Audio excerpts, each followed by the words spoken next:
Laporan Praktikum Agroklimatologi Pengamatan Suhu. Nama M. Adif, NIM 2502032. Dosen Pengampu Salmiati MPD PhD, Program Studi Agroteknologi, Institut Teknologi Perkebunan Pelalawan Indonesia.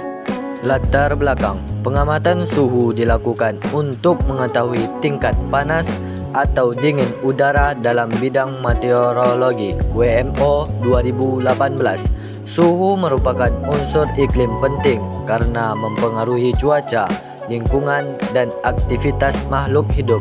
Jasyono 2004. Perubahan suhu dipengaruhi oleh penyinaran matahari, kondisi permukaan bumi, angin, dan kelembapan. BMKG 2020.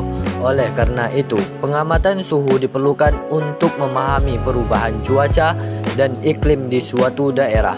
Pengukuran suhu biasanya menggunakan termometer dan datanya digunakan dalam pertanian, kesehatan, serta penelitian lingkungan WMO 2018. Tujuan. Adapun tujuannya ialah mengukur dan menganalisis suhu lingkungan untuk mengetahui kondisi mikroklimat di lokasi pengamatan. 1. Mengetahui suhu udara di suatu tempat. 2. Memahami perubahan suhu terhadap waktu. 3. Melatih penggunaan alat ukur suhu termometer. 4. Mengetahui pengaruh suhu terhadap lingkungan. Alat dan bahan. Adapun alat dan bahan yang digunakan ialah alat ukur suhu dan pencatatan data. Fungsi. Fungsi dari pengamatan ini ialah 1. Untuk mengetahui kondisi suhu lingkungan, misalnya suhu udara dalam pengamatan iklim. 2. Membantu kegiatan penelitian atau praktikum seperti di bidang agroklimatologi. 3. Menentukan perubahan suhu dari waktu ke waktu. 4. Mendukung aktivitas sehari-hari seperti dalam kesehatan, mengukur suhu tubuh. 5. Mengontrol proses tertentu misalnya dalam pertanian, industri, atau penyimpanan bahan. Cara kerja. Cara kerja untuk melakukan pengamatan ini ialah 1. Termometer diletakkan atau disentuhkan pada objek atau lingkungan yang akan diukur. 2. Zat di dalam termometer atau biasanya raksa atau alkohol akan memuai jika panas dan menyusut jika dingin. 3. Perubahan volume zat tersebut menyebabkan naik atau turunnya skala pada tabung termometer atau HP.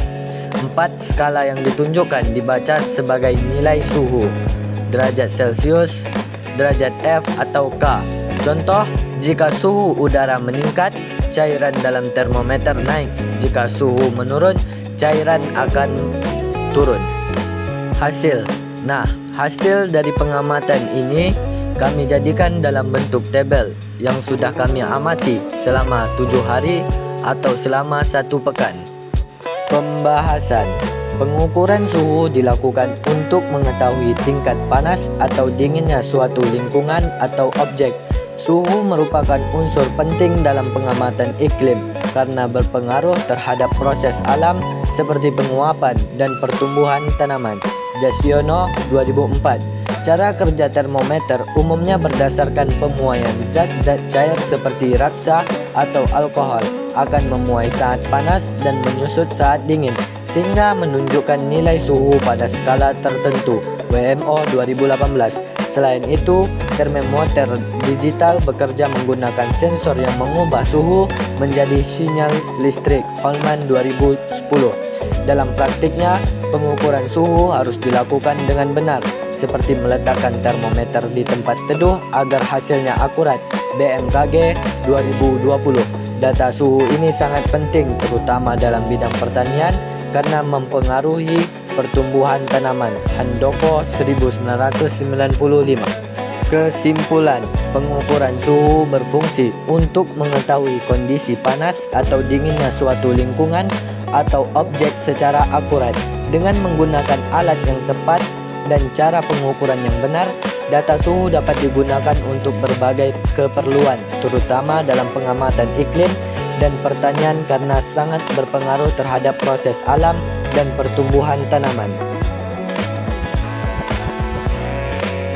Sekian dan terima kasih.